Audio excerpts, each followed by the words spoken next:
தேர்தல் பிரச்சாரத்தினுடைய நிறைவாக கொளத்தூர் தொகுதியில் நடைபெறக்கூடிய இந்த பிரச்சார பொதுக்கூட்டத்திற்கு தலைமையேற்றுள்ள மாவட்ட கழகத்தினுடைய செயலாளர் செயல் வீரர் சேகர் பாபு அவர்களே, நாடாளுமன்ற உறுப்பினர்களே, நாகராஜன், ஐசிஎஃப் முரளி உள்ளிட்ட பகுதி கழக நிர்வாகிகளே, மேடையில் அமர்ந்திருக்கக்கூடிய பல்வேறு அமைப்புகளை சார்ந்திருக்கக்கூடிய நிர்வாக பெருமக்களே, கொளத்தூரில் எனக்காக பணியாற்றி கொண்டிருக்கக்கூடிய அனைத்து மதச்சார்பற்ற முற்போக்கு கூட்டணியில் அங்கம் வகிக்கிற கழகத்தின் பல்வேறு அமைப்புகளின் செயல் வீரர்களே,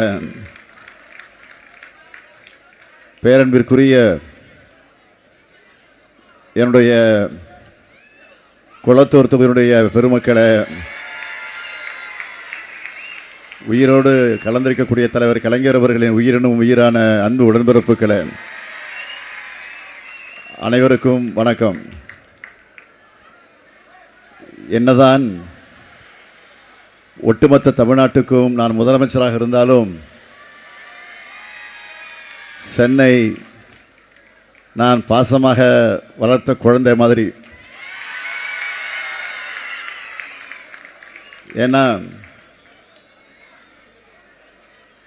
நான் அந்த அளவிற்கு உங்களோடு ஒன்றி போயிருக்கக்கூடியவன். அது மட்டும் இல்லை, சென்னைக்கு மாநகர தந்தையா மக்களால் தேர்ந்தெடுக்கப்பட்ட முதல் மேயராக இருந்தவன் நான். சென்னை பல கனவுகளோடு நான் உருவாக்கிய திட்டங்களால் வளர்ந்திருக்கக்கூடிய ஒரு மாநகரம். அதனால் தான் அப்படி சொல்லுகிறேன். அதிலே நம்ம கொளத்தூர் என்னுடைய செல்ல குழந்தை. பொங்கல், கிறிஸ்மஸ், ரம்ஜான் என பண்டிகைகளை கூட நான் உங்கள் கூட தான் கொண்டாடி இருக்கிறேன். முதலமைச்சர் பொறுப்பில் இருக்கிறதுனால நான் தமிழ்நாடு முழுக்க சுற்றுப்பயணம் போனாலும் 10 நாளைக்கு ஒரு முறை கொளத்தூருக்கு வராமல் என்னால் இருக்கவே முடியாது. ஒரு வாரம் ஆனாலே நம்ம சேகர்பாபு கிட்ட எப்போ தொகுதிக்கு போகலாம், தொகுதியில் என்ன வேலை நடக்குது அப்படின்னு நான் கேட்க ஆரம்பிச்சிருவேன். தேர்தல் அறிவித்ததும் வேட்புமனு தாக்கலை பண்ண வந்த இந்த தொகுதிக்கு வேட்புமனு தாக்கல் செஞ்சுட்டு இப்போ தான் பிரச்சாரத்துக்காக கடைசி நாள் உங்ககிட்ட வாக்கு கேட்க வந்திருக்கிறேன். ஏன்னா அந்த அளவுக்கு இந்த தொகுதிக்கு தொடர்ந்து வந்து எல்லா பணிகளையும் செஞ்சு கொடுத்துருக்கிறேன். நான் செய்து கொடுத்த திட்டப்பணிகள் தான் எனக்காக இங்கே ஓட்டு கேட்டுக்கிட்டு இருக்கு. மற்ற வேட்பாளர்களுக்காக தமிழ்நாடு முழுக்க சுற்றி வந்து நான் வாக்கு கேட்டாலும் என்னுடைய தொகுதியில் மொத்தமாகவே 1 மணி நேரம் கூட இல்லை, ஒரு 3/4 மணி நேரம் சுற்றி இருக்கிறேன். நீங்களே நான் ஓட்டு கேட்டு வரணும்னு எதிர்பார்க்க மாட்டீங்க. கொளத்தூர் மக்கள் மேலே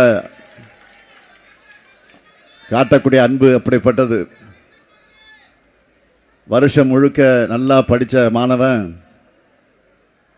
எக்ஸாமுக்கு முன்னாடி சின்னதாக ஒரு ரிவைஸ் பண்ணுவாங்கள்ல, அந்த மாதிரி இத்தனை ஆண்டு உங்களுக்காக உழைச்சிருக்கிறேன். நான் செஞ்ச திட்டங்களுக்காக எனக்கு வாக்கு கேட்கும் அந்த நிலை தான். நான் சொல்கிறது கரெக்டு தானே? ஒவ்வொரு ஊருக்கும் போனப்போ அங்கே போட்டியிடக்கூடிய வேட்பாளர்களை அறிமுகப்படுத்தி வச்சேன். கொளத்தூரில் எனக்கு நானே இன்ட்ரோ கொடுத்துக்கிறேன். உங்களுக்காக உழைச்சா இத்தனை திட்டங்களை கொளத்தூருக்கு கொண்டு வந்த உங்களின் ஒருவனான இந்த முத்துவேல் கருணாநிதி ஸ்டாலினுக்கு 3 முறை வாய்ப்பு கொடுத்தீங்க. இந்த முறையும் உதயசூரிய சின்னத்தில் வாக்களித்து எனக்கு வாய்ப்பு கொடுப்பீங்களா? வாய்ப்பு கொடுப்பீங்களா? கொளத்தூர் வேட்பாளர் முத்துவேல் கருணாநிதி ஸ்டாலினுடைய வெற்றி, என்னுடைய வெற்றி உறுதியா? உறுதியா? உறுதியா? இன்னும் சத்தமா? நன்றி. ஏற்கனவே ஒரு மாடல் தொகுதியா கொளத்தூரை மாற்றி வச்சிருக்கிறோம். இன்னும் சிறப்பாக உயர்ந்த கொளத்தூரா உறுதியாக மேம்படுத்துவேன். நிறைய பேர் என்கிட்ட மற்ற ஊர்களை விட நீங்கள் சென்னைக்கு நிறைய திட்டங்களை கொண்டு வர மாதிரி இருக்குன்னு என்னிடத்தில் சொல்லுவாங்க. நான் எல்லா ஊரையும் சமமாக தான் பார்க்குறேன். எல்லா மாவட்டத்துக்குமே அந்தந்த பகுதிகளுடைய மக்கள் தொகைக்கேற்ப திட்டங்களை செஞ்சு கொடுத்துட்டு தான் இருக்கேன். இருந்தாலும் ஏன் நிறைய பேருக்கு அப்படி தோணுதுன்னு நான் யோசித்து பார்த்தேன். அப்போ தான் புரிஞ்சுது. கடந்த அதிமுக ஆட்சியில் 10 ஆண்டு காலமாக சென்னை முற்றிலுமாக புறக்கணிக்கப்பட்டு இருந்துச்சு. மாநிலத்தில் அதிமுக ஆட்சியே இருந்தால் கூட சென்னை வளரணும்னா திமுக தான் வேணும்னு சென்னையின் தீர்ப்பு எப்போவுமே சாலிடாக திமுக பக்கம் தான் இருக்கும். அதனாலேயே சென்னையை பழிவாங்கிற மாதிரி அதிமுக ஆட்சியில் பாராமுகமாக செஞ்சு வச்சுருந்தாங்க. நம்ம தலைநகரையே தவிக்க விட்ட ஆட்சி தான் அதிமுக ஆட்சி. சின்ன மழைக்கு வெள்ளத்தில் உங்களை தத்தளிக்க விட்ட ஆட்சி அதிமுக ஆட்சி. புதுசாக எதையாவது செய்யலைனாலும் பரவாயில்லை, முந்தைய திமுக அரசில் நாம் உருவாக்கிய கட்டமைப்புகளை கூட சீர்குலைச்சு வச்சுருந்தாங்க. சென்னையை தேங்கவும் வளர்ச்சிக்காக இயங்கவும் வச்சுட்டு போயிருந்தாங்க. சென்னைக்கு சமமாக இருந்த மற்ற நகரங்கள் எல்லாம் 10 ஆண்டு அதிமுக ஆட்சியில் வேறு லெவலுக்கு போயிருந்தாங்க. அதை சரி செய்கிற மாதிரி இப்போ நம்மோட கடந்த 5 வருஷத்தில் மலமலன்னு சென்னையோட எல்லா பகுதிகளிலையும் மேம்பாலங்கள், மெட்ரோ பணிகள், பூங்காக்கள், நூலகங்கள், முதல்வர் படைப்பகங்கள், மழைநீர் வடிகால்கள், நகர்ப்புற வாழ்விட மேம்பாட்டு வாரியம் சார்பில் ஏழைகளுக்கு அடுக்குமாடி குடியிருப்புகள், மையப்பகுதியிலேயே விளையாட்டு மைதானங்கள், குத்துச்சண்டை அகாடமி, நவீன பேருந்து நிலையங்கள், தாழ்தள பேருந்துகள், மின் பேருந்துகள், ஏசி பேருந்துகள், இப்படி லிஸ்ட்டு போட்டால் போயிட்டே இருக்கும். அந்த அளவுக்கு வேலை பார்த்துருக்குறோம். அதுவும் வட சென்னை வளர்ச்சி திட்டம் என ஸ்பெஷலாக கொண்டு வந்து 8000 கோடி ரூபாய் ஒதுக்கி உட்கட்டமைப்புகளை மேம்படுத்தி வட சென்னையோட இமேஜையை மாற்றிட்டோம். நிறைய பேர் இப்படி நாம் உருவாக்கிற இடங்களுக்கு போய் பார்க்குறப்போ நம்ம சென்னையில் இப்படி ஒரு வசதியா, எப்படி இருந்த இடம் இப்படி மாறி போச்சு அப்படின்னு ரீல்ஸ் எல்லாம் போடுறாங்க. அதையெல்லாம் பார்க்கும்போது எனக்கு ஏற்படுகிற மகிழ்ச்சியை விவரிக்க வார்த்தைகளே இல்லை. இப்படியாக அதிமுகவோட 10 ஆண்டு ஆட்சியில் கண்டுகொள்ளாமல் இருந்த சென்னைக்கு தலைநகருக்குரிய கவனத்தை செலுத்தி இப்போ தான் அது நிமிர்ந்திருக்கு. நம்ம ஆட்சியில் தலைநகரை தலை சிறந்த நகரமாக மாற்றியிருக்கிறோம். அதனால் அடுத்த கட்டமாக நேற்று முன்தினம் சென்னை சூப்பர் 6 என்ற பெயரில் ஒரு சிறப்பு செயல் திட்டத்தையும் அறிவிச்சிருக்கிறேன். ராபின்சன் பூங்காவில் கட்சி தொடங்கின நாளிலிருந்து சென்னை திமுகவின் கோட்டையாக விளங்குகிறது. யாராலும் உடைக்க முடியாத கோட்டை. 2021 முழு வெற்றியை தந்து நம்மை அரியணையில் ஏற்றிய அந்த வெற்றி இந்த முறையும் தொடரணும். சாதாரணமாக இல்லை, கடந்த முறையை விட அதிக வாக்கு வித்தியாசத்தில் இந்த வாட்டி வெற்றி பெறணும். எத்தனை பேர் வந்தாலும் சென்னைக்காக உழைக்கிற திமுக கொடி மட்டும்தான். திமுக கொடி மட்டும்தான் சென்னையில் பறக்கணும், பறக்கும் பறக்கும். இது உறுதி. உங்களுக்கான திட்டங்களையும் வளர்ச்சி பணிகளையும் கொண்டு வந்திருக்கிறோம். எடுத்துக்காட்டுக்கு கொளத்தூர் தொகுதியை எடுத்துக்கோங்க. இதை ஏன் நான் மாடல் தொகுதின்னு சொல்லன்னு தெரியுமா? கடந்த 5 ஆண்டுகளில் தமிழ்நாட்டில் முதல் முறையாக முதல்வர் படைப்பகங்கள், முதல்வர் கல்விச்சோலை அமைச்சிருக்கிறோம். கொளத்தூருக்கு தேவையான மேம்பாலங்களை கட்டி திறந்திருக்கிறோம். அதிக அளவிலான குளங்களை தூர்வாரி சீரமைச்சிருக்கிறோம்.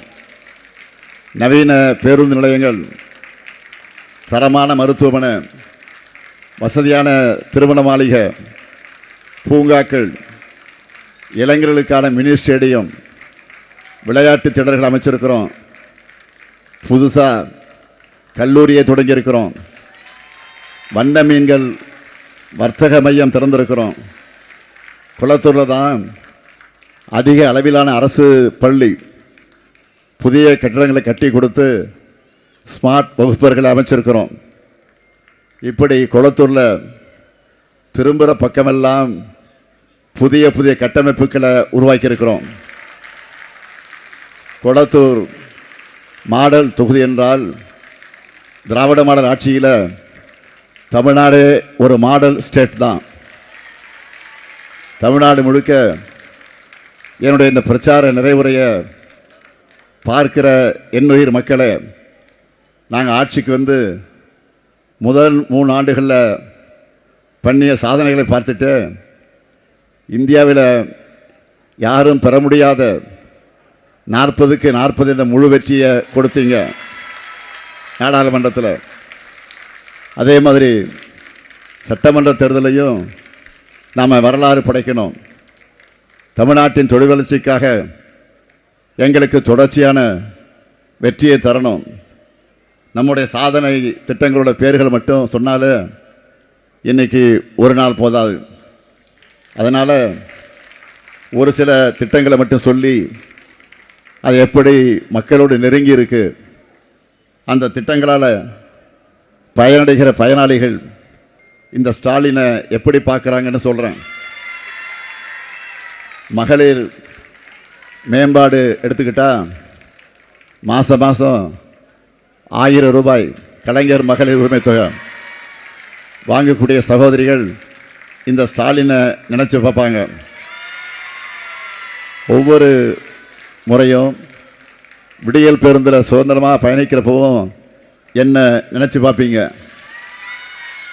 அதே போல் தோழிகள் விடுதிகள் திட்டம், பிங்க் ஆட்டோக்கள், கருப்பை புற்றுநோய் தடுப்பூசி வழங்கக்கூடிய திட்டம் நிறைய இருக்குது.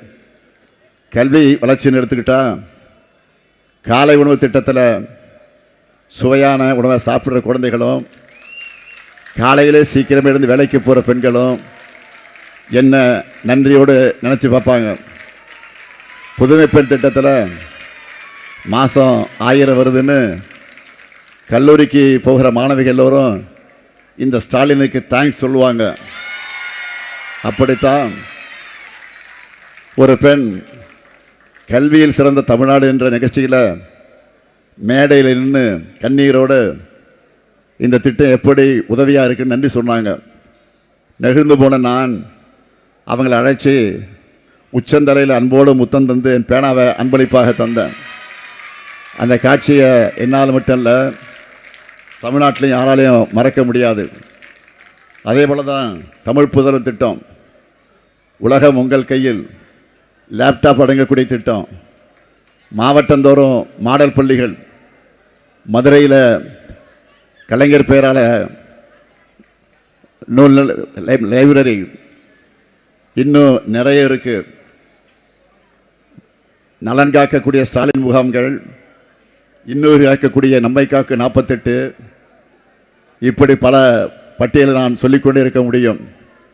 தொழில்துறை எடுத்துக்கிட்டால் தமிழ்நாடு முழுக்க இன்றைக்கு எல்லா மாவட்டங்களையும் சிப்காட், தொழிற்பூங்கா, சிறிய மாநகரங்களில் டைடல் பூங்காக்கள், தமிழ்நாடு இப்படி வளர்ந்து வருகிறது.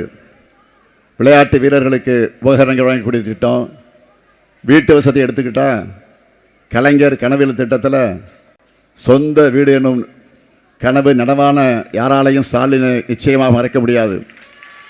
அதோட நகர்ப்புற வாழ்விட மேம்பாட்டு வாரியம் மூலமாக ஏழை மக்களுக்கான அடுக்குமாடி குடியிருப்புகள், பல ஆண்டு கனவாக இருந்த 23 லட்சம் பேருக்கு இலவச பட்டா, வயசானவங்களுக்கும் மாற்றுத்திறனாளிகளுக்கும் தாய்மானவர் திட்டத்தில் வீடு தேடி ரேஷன் பொருள் சேரும்போது அவங்க நிச்சயம் இந்த ஸ்டாலினை வாழ்த்துவாங்க.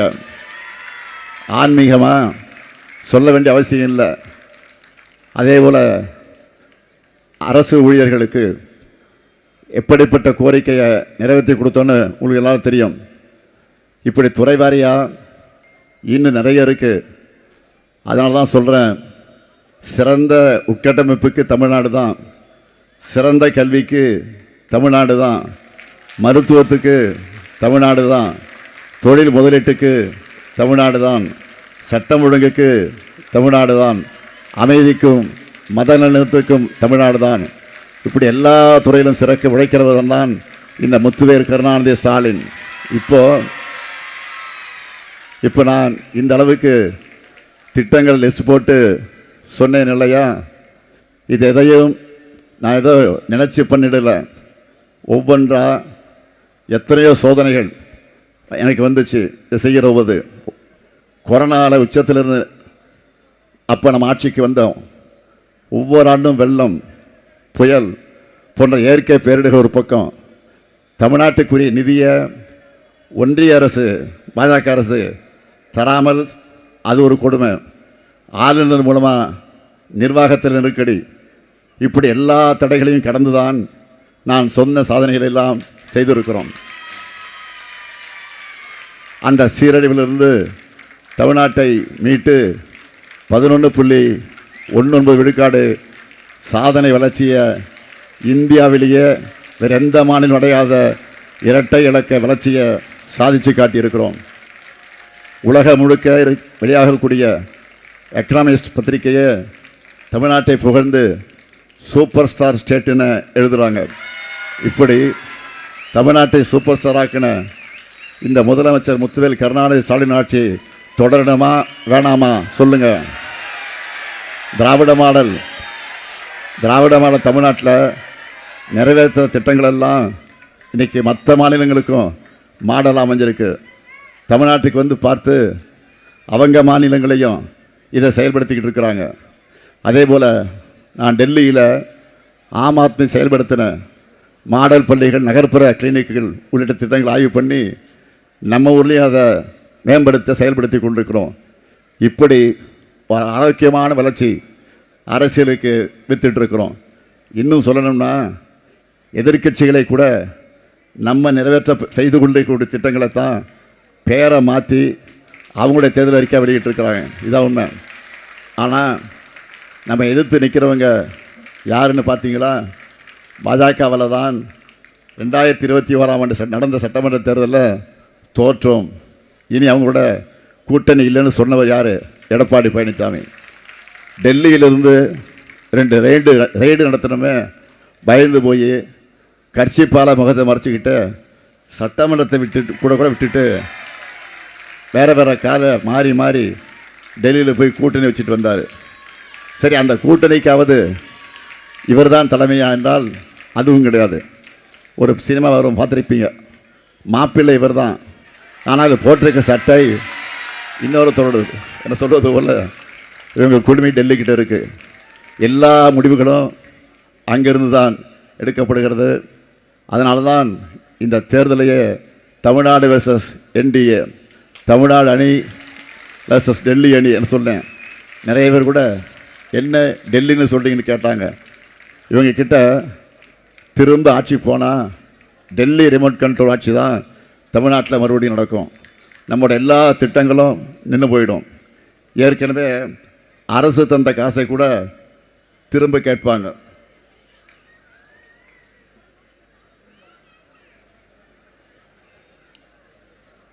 ஆனால் நாம் இப்போ இருக்கக்கூடிய திட்டங்களை சேர்த்து புது திட்டங்களையும் நம்முடைய சூப்பர் ஸ்டார் தேர்தல் அறிக்கையில் இந்த அறிக்கையில் சொல்லியிருக்கிறோம். இல்லத்தரசி என்கிற ஒரு வாக்குறுதியை எதிரிகளெல்லாம் பார்த்து இன்றைக்கி புலம்பிட்டு இருக்கிறாங்க. இதில் வழங்கக்கூடிய இல்லத்தரசி திட்டத்தை எவ்வளோ கொடுக்க போகிறோம்? 8000. மகளிர் சொல்லுங்கள், நீங்களா லேடிஸான சொல்லணும், சத்தமாக சொல்லுங்கள். வீட்டுக்கு தேவையான பொருளை வாங்கிக்கலாம். ஆட்சி பொறுப்புக்கு வந்த உடனே உங்களுடைய முதல் கையெழுத்து எந்த திட்டத்துக்கு எல்லோரும் கேட்குறாங்க? இல்லத்தரசி திட்டத்துக்கு தான் இந்த முத்துவேல் கருணாநிதி ஸ்டாலினுடைய முதல் கையெழுத்தாக இருக்கும். மகிழ்ச்சியா? மகிழ்ச்சியா?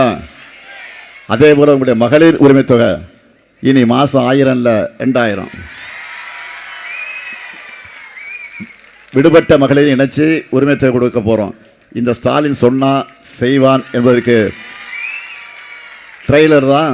பிப்ரவரியில் சொல்லாமலே 5000 கொடுத்தோம். முதியோர் ஓய்வூதியம் இனி மாதம் 2000. மாற்றுத்திறனாளிகள் உதவித்தொகை இனி மாதம் 500 ரூபாய். 2500 ரூபாய். புதுமை பெண், தமிழ் பெண் கல்வி உதவித்தொகை இனி மாதம் 1500. கல்லூரி மாணவ அனைவருக்கும் அடுத்த 5 வருஷத்தில் லேப்டாப் வழங்கப்படும். கலைஞர் கனவு இல்ல திட்டம், அந்த திட்டத்தில் 10 லட்சம் வீடுகள் கட்டித்தரப்படும். காலை உணவு திட்டத்தை 5ஆம் வகுப்பு வரை வழங்கிட்டு இருந்தோம், இனி 8ஆம் வகுப்பு வரை. மகளிர் தொழில் தொடங்க நிறைய கடனுதவி திட்டங்கள். அதே போல் இதெல்லாம் ஒரு சூப்பர் ஹிட்டில் சின்ன வாக்குறுதி தான் குறைவாக சொல்லியிருக்கிறேன். மொத்தம் 50 பிரிவுகளில் 500க்கும் மேற்பட்ட வாக்குறுதிகள் கொண்ட தொலைநோக்கு ஆவணமாக நம்ம தேர்தலுக்கு வெளியிட்டிருக்கிறோம். அடுத்த 5 வருஷத்தில் இதையெல்லாம் நிறைவேற்றிட்டு உங்ககிட்ட 2031 தேர்தலப்போ வாக்கு கேட்டு நான் தான் மீண்டும் வருவேன். நிச்சயம் வருவேன், உறுதியாக வருவேன். இது இந்த முத்துவேல் கருணாநிதி ஸ்டாலினுடைய சத்தியம். சின்ன வயசுலேருந்து என்னை சுற்றி இருந்ததும் எனக்கு தெரிந்ததும் அரசியல் அரசியல் அரசியல் மட்டும்தான். தலைவர் கலைஞரை பார்க்க எங்கள் வீட்டுக்கு பேரறிஞர் அண்ணா, மக்கள் தலைவர் எம்ஜிஆர், நாவலர், இனமான பேராசிரியர், இப்படிப்பட்ட பெருந்தலைவர்கள்லாம் வந்துகிட்டே இருப்பாங்க. அப்படிப்பட்ட சூழலில் வளர்ந்ததால் மக்கள் பணி செய்கிற ஆர்வம் சின்ன வயசு எனக்கு வந்துருச்சு. மக்கள் தலைவர் எம்ஜிஆர் கூட என்னை அடிக்கடி சொல்லுவார், என்னை பார்த்து, என்னப்பா இந்த சின்ன வயசுலேயே கட்சிகள்லாம் பார்க்குற, ஒழுங்காக படிப்பில் மட்டும் கவனத்தை செலுத்து, நான் உன் பெரியப்பாவை சொல்கிறேன் அப்படின்னு எனக்கு அட்வைஸ் பண்ணார். ஆனால் அவர் சொன்னபடி படித்து முடித்தாலுமே என்னுடைய அரசியல் ஆர்வம் குறையவே இல்லை. ஒரு கட்டத்துக்கு மேலே வீட்லேயும் என்னுடைய அரசியல் பாட்டை கட்டுப்படுத்த முடியல. அதனால் இந்தியா முழுக்க எமர்ஜென்சி அமுல்படுத்தப்பட்ட போது 23 வயசு இளைஞனாக இருந்த நான் அதை எதிர்த்து ஊராக நாடகங்கள் நடத்தினேன். தமிழ்நாட்டில் நிசா என்ற கொடுமையான சட்டத்தில் கைதாகி 500 பேரில் நானும் ஒருவனாக 1 வருஷம் சென்னை சிறைச்சாலை அடைக்கப்பட்டிருந்தேன். கலைஞரின் மகன் என்ற காரணத்தால் அல்ல, அதுக்காக கைது செய்யப்படலை. கட்சிக்காக நான் அப்போவே செஞ்ச என்னுடைய பரப்புரை காரணமாகத்தான் கைது செய்யப்பட்டேன். இப்படி அடிமட்டத்திலிருந்து களத்தில் உழைச்சி அடக்குமுறைகளுக்கு எதிராக போராடி அடி உதைப்பட்டு தான் அரசியலுக்கு வந்தேன். இன்றைக்கி அந்த தழும்புகள்லாம் என் உடம்பில் அப்படியே தான் இருக்குது. கோபாலபுரம் இளைஞர் திமுக தொடங்கி சென்னை மேயர், 1000 விளக்கு சட்டமன்ற உறுப்பினர், இளைஞரணி செயலாளர், உள்ளாட்சித்துறை அமைச்சர், திமுக பொருளாளர், சட்டமன்ற எதிர்க்கட்சி தலைவர் என படிப்படியாக 60 ஆண்டு காலம் போராட்டம் இருந்து பொது வாழ்க்கையில் பயணித்து தான் நான் இந்த இடத்திற்கு வந்திருக்கிறேன். தமிழ்நாட்டு மக்களுக்காக மனசாட்சிக்கு உண்மையாக என் சக்திக்கு மீறி உழைச்சிருக்கிறேன். கொடுக்கப்பட்ட ஒவ்வொரு பொறுப்புலையும் என்னை நிரூபிச்சிருக்கிறேன். நான் மிகுந்த பணிவோடு சொல்கிறேன், இதுவரை தமிழ்நாட்டில் இருந்த முதலமைச்சர்களில் இந்த ஸ்டாலின் அளவுக்கு அதிக நிகழ்ச்சிகள், மாவட்ட பயணங்கள், கள ஆய்வு கூட்டங்கள், திட்டங்களின் தொடக்கம் என்று யாருமே கலந்துக்கிட்டு இருக்க மாட்டாங்க. நான் என்னோடய வீட்டில் இருந்ததை விட களத்தில் மக்கள் கூடவும் பயணத்திலையும் கோட்டையிலும் தான் அதிகம் இருந்திருக்கிறேன். இந்தியாவிலேயே முதல் மாநிலமாக தமிழ்நாட்டை உயர்த்தணும் என்ற ஒற்றை குறிக்கோளோடு உழைச்சிக்கிட்டு இருக்கிறேன். தமிழ்நாட்டுக்கு ஒரு தனித்துவம் இருக்குது. ஒன்றிய பாஜக எல்லா மாநிலத்தையும் அவங்களால கண்ட்ரோல் பண்ண முடியும்னு நினைக்கிறாங்க. ஆனால் அவங்களுக்கு எப்போவுமே அவுட் ஆஃப் கண்ட்ரோலாக இருக்குது ஒரே மாநிலம் நம்ம தமிழ்நாடு தான். ஏன்னா நாம் அகர முதல தொட்டு தாடிக்கிழவன் பிளட்டு, அகர முதல தொட்டு அறிஞர் அண்ணா பிளட்டு, அகர முதல தொட்டு தலைவர் கலைஞர் பிளட்டு, இப்படிப்பட்ட பெருந்தலைவர்களால் வளர்த்தெடுக்கப்பட்ட இந்த ஸ்டாலினும் நம்ம திமுகவும் இந்த மண்ணில் இருக்கிற வர என்டிஏவால் தமிழ்நாட்டின் டிஎன்ஏவை சிதைக்க முடியாது. அடுத்த 5 ஆண்டில் இந்தியாவின் நம்பர் 1 மாநிலமாக மட்டுமல்ல, தெற்காசியாவின் மாடலாக தமிழ்நாட்டை நான் நிச்சயம் மாற்றி காட்டுவேன். இது உறுதி. இந்த தேர்தல் மிக மிக முக்கியமான தேர்தல். அதனால் ஒவ்வொரு குடும்பத்திலையும் எல்லாருமே நம்ம கூட்டணிக்குத்தான் வாக்களிக்கணும். உரிமை தொகை, விடியல் பயணத்தில் பயனாளிகள் பெண்கள் உங்கள் பிள்ளைகள்கிட்ட எடுத்து சொல்லணும். நான் முதல்வன், லேப்டாப், புதுமை பெண், தமிழ் புதல்வன் போல திட்டங்களால் பயனடைய இளைஞர்கள் உலக பெற்றோர்கிட்ட நீங்கள் உங்கள் பெற்றோர்கிட்டையும் திராவிட மாடல் ஆட்சியை தொடரும் என்று எடுத்து சொல்லணும். வீட்டுக்கு இருக்கக்கூடிய பெரியவங்க, தாயுமானவர் போன்ற திட்டங்களை சொல்லி உங்கள் பேர பிள்ளைங்கிட்ட இந்த ஆட்சி தான் மீண்டும் வர வேண்டும் என்று புரிய வைங்க. அரசியல் விழிப்புணர்வு கொண்டவங்க, மாநில உரிமைகள், சமூக நீதி, மத நலனுக்கு காப்பாற்றப்படணும்னா திமுக தான் வரணும்னு உங்கள் உறவினர்கிட்ட நம்பகிட்ட இங்கே பிரச்சாரம் பண்ணுங்க. இது திமுகவுக்காக அல்ல, கூட்டணி கட்சிகளுக்காக அல்ல, இந்தியாவுடைய மானம். அதிலும் குறிப்பாக சொல்லணும்னா தமிழ்நாட்டுக்காக நான் கேட்கிற இந்த வேண்டுகோள். எனவே ஒவ்வொரு வாக்காளரும் நீங்கள் உணர்ந்து பார்த்து உங்கள் ஓட்டை உதயசூரியனுக்கும் கூட்டணி கட்சியில் இருக்கக்கூடியவர்களுக்கும் அங்காக இருக்கக்கூடியவர்களும் அந்தந்த கட்சிக்கும் நீங்கள் வழங்கிட வேண்டும் என்று நான் இந்த நேரத்தில் உங்களை எல்லாம் அன்போடு கேட்டுக்கொண்டு விடைபெறுகிறேன் என்று சொன்னால் கூட்டத்திலிருந்து பேச்சிலிருந்து விடைபெறுகிறேன். எப்போதும் கூட தான் இருப்பேன். நன்றி. வணக்கம்.